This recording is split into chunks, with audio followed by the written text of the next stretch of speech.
They told her the job was temporary. Fill in for 3 weeks, keep the old man's schedule running, and don't ask why the last assistant quit without giving notice. The pay was extraordinary for someone drowning in hospital invoices. The background check was invasive enough to make her feel like a suspect, but Wren Calloway didn't realize that accepting the wire transfer was the moment her ordinary life ended. She thought she was going to work for a grieving widower with a reputation for being difficult. She didn't know she was walking into the world of Franklin Caruso, the man who quietly owned half of Boston without a single news outlet ever printing his name. And she certainly didn't know that 6 weeks later, she would be standing between a loaded gun and a 12-year-old girl who wasn't even her blood, with nothing but her own body as a shield. This is the story of how a broke ER transcriptionist became the only person a crime lord ever trusted with his heart. The interview happened in a law office on the 41st floor of a building Wren had only ever seen from the street. The elevator required a key card. The receptionist didn't smile. A man named Harlan Vega, who introduced himself as Mr. Caruso's chief legal counsel, sat across from her with a thin folder and the kind of stillness that made Wren feel like she was being dissected. "You have no criminal record," Vega said, not looking up from the folder. "Your credit score is poor. You have a sister, Jade, 22, enrolled at UMass Boston. She lives with you." "That's correct," Wren said. "You left your last position after 14 months. Your supervisor noted you were the most reliable transcriptionist they'd had in a decade, but that you were, quote, too emotionally invested in the patients." Vega looked up for the first time. What did that mean? Wren kept her hands folded in her lap. "It meant I cried at work. I cried when patients coded and we couldn't bring them back. I cried when families got bad news. They wanted someone who could stay detached." Vega studied her. "And you couldn't? I could do the job. I just couldn't pretend it didn't matter." Vega closed the folder. "Mr. Caruso requires an executive personal assistant, someone to manage his household calendar, his daughter's schedule, correspondence, and logistical arrangements. His daughter's name is Celia. She is 12. Her mother died 11 months ago. She has been difficult since then." Wren thought of her sister asleep on their pull-out couch because the apartment only had 1 bedroom. She thought about the collection notices from the hospital, her mother's final medical bills that had not died with her. "The salary," Wren said carefully, $9,000 a month, direct deposit. Housing in the guest suite of the Caruso residence, fully furnished, all meals covered. Use of a house vehicle." Vega slid a document across the desk. It was thick enough to be a small novel. "Standard confidentiality agreement. You do not discuss the household, the family, or Mr. Caruso's professional associations with anyone outside the residence. You do not bring guests. You do not use personal social media during the term of employment. You do not speak to journalists or law enforcement about Mr. Caruso, his associates, or anything you may observe in the course of your duties." Wren looked at the document. She had heard the name Caruso before, spoken in the context of city council's votes and construction bids that came in under every competitor. She hadn't connected it to anything specific because people like Franklin Caruso existed at a frequency she had never needed to tune into. "What do I do if there's an emergency?" she asked. "Medical, I mean." "There is a physician on retainer," Vega said. "For anything involving Celia, you contact Mr. Caruso directly." He placed a business card on the desk with a single phone number. "You will have his private line." Wren picked up the pen. She thought about Jade. She thought about the electricity bill. "Where do I sign?"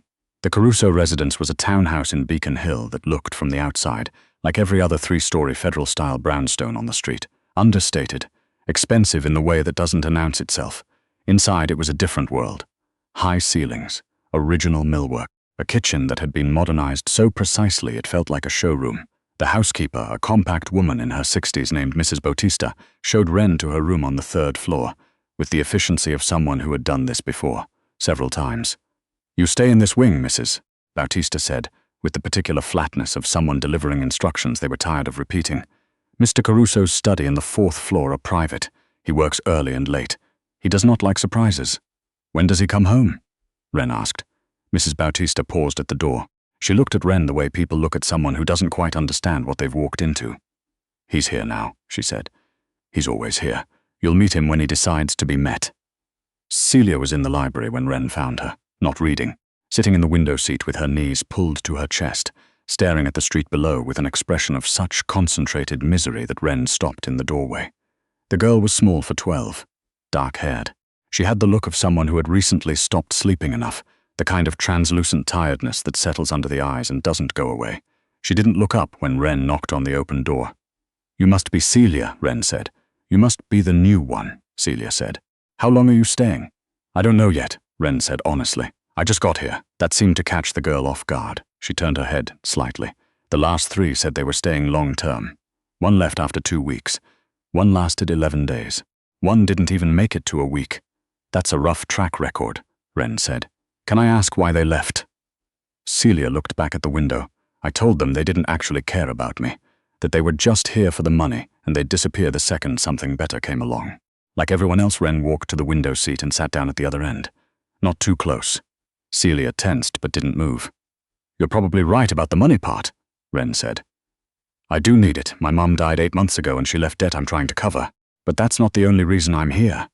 Celia finally looked at her directly, suspicious. Then what's the other reason? Because the job description said someone difficult needed help with their schedule. Ren met her eyes, and I've never once walked away from something because it was difficult. They sat in silence for a moment. Outside, a cab moved slowly down the cobblestone street. My mom died too, Celia said quietly. 11 months ago, I know, Ren said. I'm sorry. Celia looked back at the window, but she didn't leave. That, Ren would understand later, was the closest the girl came to trust. She met Franklin Caruso at 11:40 on a Tuesday night, which she would not have expected, and under circumstances she definitely had not prepared for. She was in the kitchen heating water for tea when she heard voices in the back corridor low, tense, the kind of conversation that wasn't meant to carry. Ren set down her mug and went very still. The back door opened.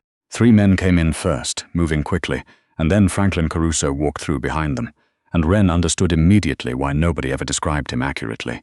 He was tall, not imposingly so, but the kind of height that filled a room differently. Silver at the temples, dark everywhere else. A jaw that looked like it had been cut with something precise. He was wearing what had been a beautifully tailored charcoal suit. The left arm of the jacket was soaked black with blood. One of the men with him was holding a phone to his ear, speaking rapidly. Another had his hand on Caruso's elbow, guiding him toward the far counter. The third, a broad, stone-faced man she would later learn was called Brendan, was watching the door. Ren didn't move fast enough. Her heel caught the edge of the tile as she stepped back, and the small sound was enough. Every head turned. Brendan had a gun in his hand before she could blink. Franklin Caruso held up 2 fingers without looking away from her. The gun lowered. He studied her across the kitchen with eyes the color of old charcoal, flat and measuring. His face showed no pain despite the blood. It showed no fear. It showed nothing at all, which was somehow worse than either. You're the new assistant, he said. His voice was the kind of quiet that required you to listen harder. Ren Calloway, she managed. I came down for tea. You're not going to scream, he said. It wasn't a question. No, she said. Are you going to need stitches or a hospital? A pause. Something shifted marginally in his expression. The doctor is already on his way. There's a first aid kit under the sink, she said. 2nd cabinet on the left. If the bleeding is arterial, you shouldn't wait. He looked at her for another long moment. Then he nodded once, almost imperceptibly at Brendan. Brendan holstered the weapon. Go back to your room, Miss Calloway, Franklin said, turning toward the counter. You didn't see anything of significance tonight. You saw me return from a late meeting. I caught my arm on a fence bracket near the parking structure. Is that clear? Yes, she said. Good. She went back upstairs with her heart hammering so hard she felt it in her teeth. She didn't sleep for 3 hours. But she didn't call anyone either. She lay in the dark and thought about Celia asleep 2 doors down, small and sad and convinced everyone was going to leave her. And Ren decided quietly and without drama that she was staying. The weeks that followed taught her things about Franklin Caruso that no NDA had covered. He was up before 5. He drank his coffee standing at the kitchen window and read physical newspapers, 2 of them, folded precisely. He was ruthlessly organized, that was entirely different from the one he used with Celia. Warmer, slower, like he was keeping it in reserve for her specifically. He almost never raised it. He didn't need to. People who worked for Franklin Caruso paid attention because not paying attention felt like a worse option. She saw what he was. She wasn't naive about it. The men who cycled through the back entrance at odd hours, the calls that ended abruptly when she entered a room, the way the city seemed to ask his permission before certain things happened. She understood she was inside something she'd had no framework for 2 months ago, but she also watched him try. She watched him leave a board meeting early because Celia's school called about a panic attack in gym class. She watched him stand in the doorway of the library while Celia slept on the window seat, and the expression on his face in that unguarded moment was not the face of a man who owned anything. It was the face of a man who was afraid of losing the one thing he couldn't protect with money. One afternoon, Celia asked Wren to help her finish a memory book for a school project, photographs and descriptions of someone important to her. She wanted it to be about her mother. They spent 3 hours at the kitchen table with printed photos and cardstock and colored pens. Celia narrated and Wren wrote exactly what she said, word for word, because it felt wrong to edit it. Franklin came in at some point and stopped in the doorway. He didn't say anything. He looked at the photos of his wife spread across the table and at his daughter describing her mother's laugh to a woman she'd known for 5 weeks, and something in his face went very still. He left without speaking. But that night, after Celia had gone to bed, there was a knock at Wren's door. Franklin stood in the hallway, jacket off, looking like a man who had been walking back and forth for 10 minutes deciding whether to knock. "She hasn't talked about Mara in 3 months, he said. Her therapist said she was shutting down. She just needed someone to listen, Wren said. Someone who wasn't also grieving. He looked at her steadily. Thank you, she nodded. He started to go, then turned back. C's school has a winter concert on Thursday. She's playing piano. She's been practicing for 6 weeks. I have a meeting I cannot. He stopped, started again. Is there any way you could alone? Of course, Wren said. But, she hesitated. She wants you there, Mr. Caruso. I know your schedule is. The meeting is with people who do not accept rescheduling, he said, and the weight in his voice said that the people in question were not the kind you made wait. Wren looked at him. Could the meeting happen earlier? Or by phone? He blinked. People did not apparently suggest alternate logistics to Franklin Caruso very often. I can look into it, he said carefully. He moved the meeting. He didn't tell her he had. He simply appeared at the concert hall on Thursday in a grey suit, slightly early, sitting 3 rows back, because he said Celia performed better when she could see him without feeling watched. Wren sat beside him. When Celia walked onto the stage and found her father's face in the crowd, she went perfectly still for 1 full second and then sat down at the piano with her shoulders dropping an inch, the way they only dropped when she felt safe. She played flawlessly. Wren didn't realize she was holding her breath until the last note faded. She's extraordinary, Wren whispered. She gets it from her mother, Franklin said, quietly. He was looking at the stage, and Wren was looking at him, and the distance between them felt shorter than it had any business being. After the concert, when Celia was collecting her music folder, a man Wren didn't recognize appeared at the end of their row. He was well dressed. He had the particular ease of someone who had been watching them for longer than this moment. His name was Marcus Doyle, and he was Franklin's oldest friend, his former second-in-command, and the man currently negotiating a private sale of territory that Franklin owned to a rival organization called the Kellerman Group, without Franklin's knowledge. Wren didn't know any of that yet. She just noticed that when the man smiled, it didn't involve his eyes, and that Franklin's hand moved to the small of her back in a way that felt like something other than politeness. Dom, Marcus said, using the name Wren, had heard only the oldest men in the organization use. Didn't know you were coming tonight. Change of plans, Franklin said. Marcus looked at Wren with an expression she couldn't read. And who is this? Celia's assistant, Franklin said. She's with us. She noticed that Marcus smiled again at that, the same smile. And then Celia came back with her folder and they left, and Wren told herself she had imagined the way Marcus watched them go. She hadn't. 3 days later, the threat came from a direction she hadn't anticipated. Wren was walking Celia home from a tutoring session 6 blocks from the townhouse. It was afternoon, overcast, the kind of November cold that made her face ache. They were on Chestnut Street, 20 feet from the corner when she noticed the car. It had passed them once already, going in the wrong direction for the one-way street. Now it was parked ahead of them. The engine was on. Wren didn't stop walking. She didn't look at the car directly. She put her hand on Celia's shoulder, angling her slightly. I want to try a different coffee shop, Wren said lightly. There's one on Mount Vernon. Is that okay?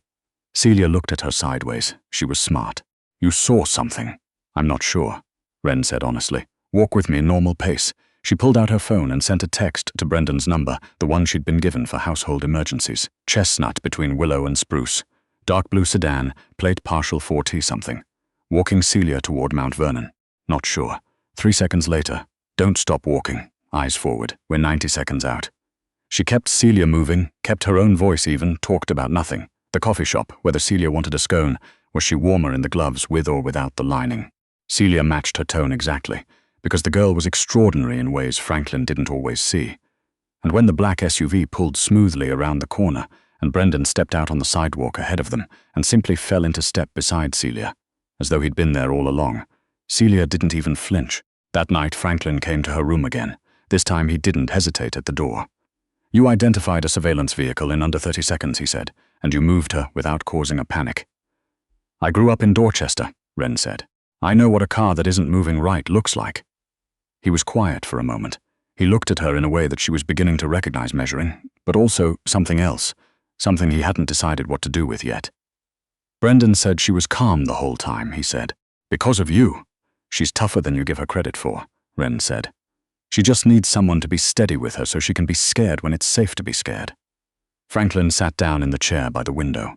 He sat heavily, like a man who had been running a long time and had allowed himself for just a moment to stop. The car was from the Kellerman Group, he said. They've been making moves for 2 months, testing perimeters, looking for vulnerabilities. He looked at Wren. I don't say this to frighten you. I say it so you understand what you're inside. I already understood, she said. I understood the night you came through the back door, and you stayed. I told you. I don't walk away from difficult. Something moved across his face that he almost immediately controlled. You should know that the Kellerman interest is not in me specifically. It's in what I control. My roots. My contracts. If they can leverage Celia. He stopped. She doesn't leave this house alone anymore. Neither do you. I'm not going to argue with that, Wren said. He looked at her for a long moment. Most people argue with everything I say. Most people are probably afraid of you, she said. I'm more afraid of something happening to Celia than I am of you. He was still for a beat. Then quietly, something that was almost a smile. Go to sleep, Miss Calloway. Wren, she said. He paused at the door. Wren. 3 weeks later, everything came apart. It was a Saturday, one of the rare mornings Franklin had cleared his calendar entirely. He was going to take Celia to the Museum of Fine Arts, something she had been asking about for 2 months. Wren was going with them. The convoy was smaller than usual, just 2 vehicles, because the morning had felt calm, and the route was established, and Marcus had personally reviewed the security plan. Which was, she would understand later, exactly the problem. They were in the second vehicle, Franklin beside Celia in the back seat, Wren across from them, when the lead SUV braked hard without signaling. Franklin saw it a half-second before anyone else. His hand shot out and pulled Celia toward the interior of the car, his body shifting to cover her side. Down, he said. Not shouted, said. The rear window of the lead vehicle exploded. What followed was not like the movies. It was louder, faster, more confusing. The shots came from an alley to their left, not random spray, controlled bursts aimed at the lead car. Franklin's driver had already reversed, was already pulling a hard turn to get them out of the line of fire. But a motorcycle came from the right. It cut off their exit. The rider had a weapon leveled at the passenger side. Wren was on the wrong side of the car. She was closest to it. She saw the barrel tracking toward the window where Celia was hunched, and Franklin had already shifted to shield Celia with his body, and there was a half-second gap where neither of them was covering the window, and the driver was occupied with the wheel, and Wren. She moved. She threw herself sideways across the seat, covering the window with her back, wrapping her arms around the seat as a brace.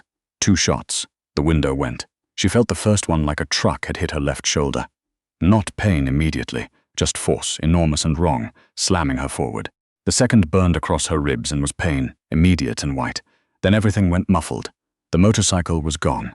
She heard it, heard return fire from Brendan's vehicle, heard Franklin's voice close to her ear saying her name, not Ms. Calloway, not the assistant, her name, and she thought distantly that this was the first time he had said it that way.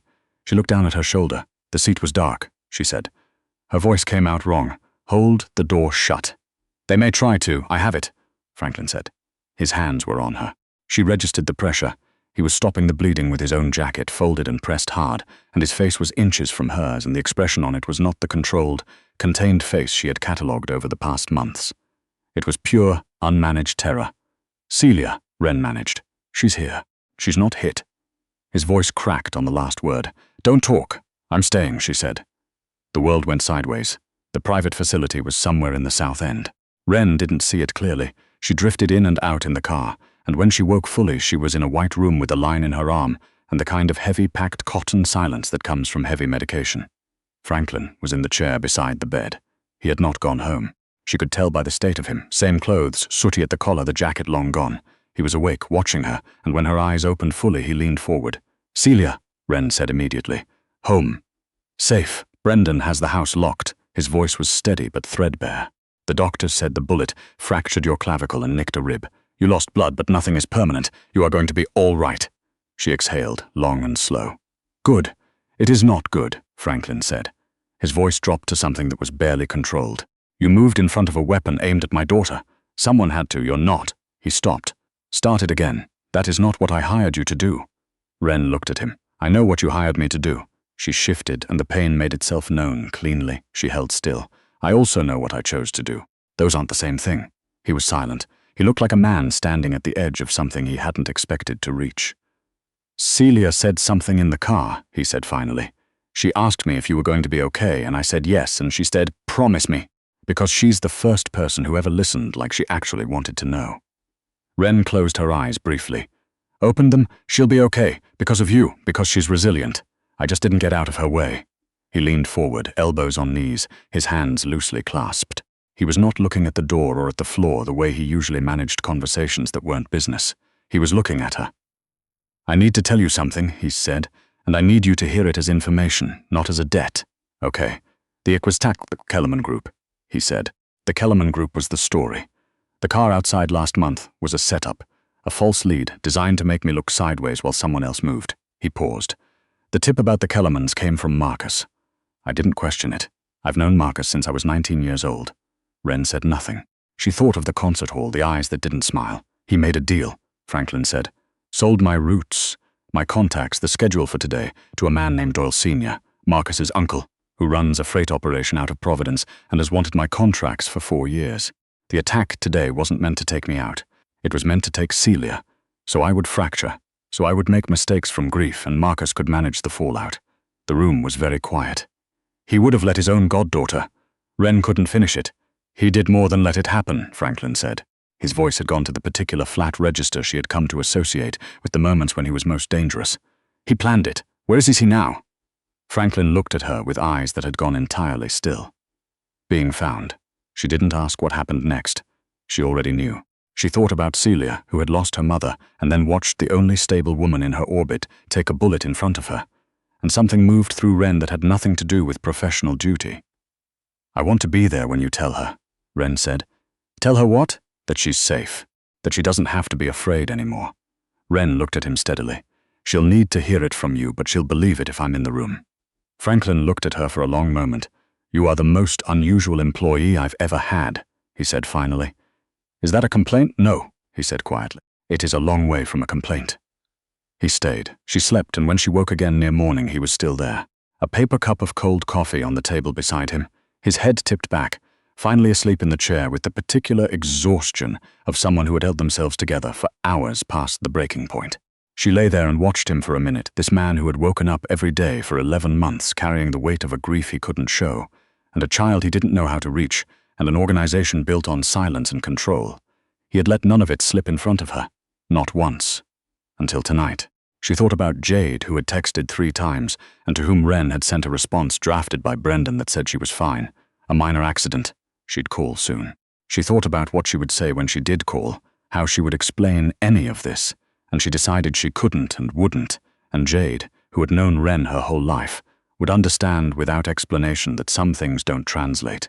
She thought about the guest suite on the 3rd floor, and the neat desk she'd made her own with the calendar, and the pens and the stack of Celia's school paperwork.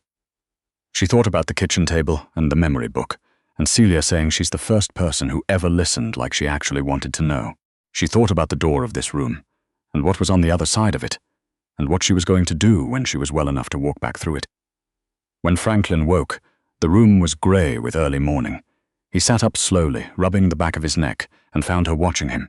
You should have woken me, he said, the sleep rough in his voice. You needed it, she said. He looked at her for a moment. Then I have to ask you something, and the answer has no bearing on your position or your compensation or any practical matter. I need you to understand that before I ask. Ask, she said. Do you want to leave? He held her gaze. When you're recovered, I will set you up wherever you choose. You and your sister, every debt cleared. You would never have to worry again. You would never have to walk back into this. He gestured at the room, meaning more than the room. And I would not fault you for a single second of it. Ren looked at the ceiling. She thought about every version of a normal life she had imagined for herself before a law office on the 41st floor, and a 12-year-old in a window seat had reordered everything. What's the other option? She asked. He was quiet for a moment. When he spoke again, his voice had changed. It had lost the particular formality she realized he had been maintaining like armor. You come home, he said. You come home and we figure out the rest as we go. But I want you to know what you'd be coming back to. There will be other threats. There will be other Marcuses. I cannot give you a life without risk, and I will not pretend otherwise." He leaned forward. "What I can give you is this, my word, that you will never stand in front of anything alone again. That we do this together or not at all." She had heard something like that once before. She had said it herself to Celia, about not walking away from difficult. She looked at the man across from her. This complicated, controlled, quietly devastated man who had moved a meeting so his daughter could see his face in the third row, who had held his jacket against her shoulder in the back of a car and said her name like it was the only thing he was sure of. "I'm not going anywhere," Ren said, "but we are renegotiating the terms." The corner of his mouth moved. "Name them, no more surprises. If there's a threat, I know. If you're bleeding, I know. And Celia knows the things she's old enough to know, because secrets are what broke her in the first place." Franklin was silent for a moment. Then he nodded once, the way he did when something was settled. "Together," he said. "Together." 8 months later, the townhouse on Beacon Hill was still the same building from the outside. Understated. Expensive in the way that doesn't announce itself. Inside, the dining room table now had crayon marks on one corner that Mrs. Bautista had given up trying to remove. Celia's piano occupied what had been the formal sitting room. There were shoes in the entryway, 3 pairs in varying sizes, because Ren had quietly won the argument about the entryway being a living space and not a stage set. On a Sunday in early July, the garden behind the townhouse had been cleared of the usual perimeter formality and filled with chairs. Not many, 30, maybe 40 people, the specific people in Franklin Caruso's world, who were known and trusted and had bled alongside him at one point or another. Mrs. Bautista was crying quietly in the second row and pretending she wasn't. Celia stood at the edge of the garden, holding a small basket of white flowers, watching Ren in the mirror-paneled doors that opened from the kitchen. "You look like someone important," Celia said. "I am someone important," Ren said, and meant it in every direction at once. "Dad's been out there for 18 minutes, Celia said. "I timed it. He keeps checking his watch, but it's not because he's impatient. It's because he does that when he's nervous." "I know," Ren said. "Are you nervous?" Ren looked at herself in the glass. The scar from her clavicle made a small ridge under the fabric at her shoulder. She wore it the way she wore everything that had happened. Not hidden, not displayed, just present. Part of the shape of things, no, she said. And she wasn't. The officiant was a quiet man with a reputation for discretion. The string quartet played something Celia had chosen. And when Ren walked out into the July light and saw Franklin at the far end of the garden, she watched the careful control he kept of his face simply give way. He had stopped trying to school his expression around her months ago. She had told him once that she could always see through it anyway, and he had said that was alarming. And she had said, "Good, then we both know where we stand." She reached him. He took her hands. "You came," he said softly. "I told you I would," she said. "I made a habit of showing up. You should have anticipated this." He made a sound that was almost a laugh. She would spend years cataloguing the almost logs, the small unguarded movements of a man who had been guarded for so long that each one felt like something given rather than performed. The officiant spoke of love as a practice rather than a feeling, of loyalty built through choice and not circumstance. Ren thought that was right. She had not fallen into this. She had moved deliberately toward it, one decision at a time, beginning with picking up a pen in an office she should never have been in. "Do you, Franklin, take this woman?" He didn't wait for the end of the question. "Yes," he said, and the certainty in it was absolute. The same certainty he brought to everything he decided. "I do. Without reservation. And do you, Ren?" She looked at the man in front of her. She looked at Celia in the front row, practically vibrating, her basket of flowers forgotten in her lap. She looked at the specific shape of the life she had built inside this impossible world and found she had no hesitation about a single corner of it. "I do," she said. "All of it. The whole thing." When he kissed her, Celia cheered before the officiant even finished the sentence, and someone in the back row whistled, and Mrs. Bautista gave up, pretending about the crying. As they turned to face the small crowd, Ren felt Franklin's hand tighten around hers. Not protectively, not possessively, but the way you hold something you didn't expect to have and intend to keep. She had walked into a job that was supposed to last 3 weeks. She had stayed because a girl needed someone who didn't leave. She had bled for a family that hadn't been hers. Now it was. She hadn't survived Franklin Caruso's world by being careful. She had survived it by deciding, over and over, that the people inside it were worth the risk. And she had been right.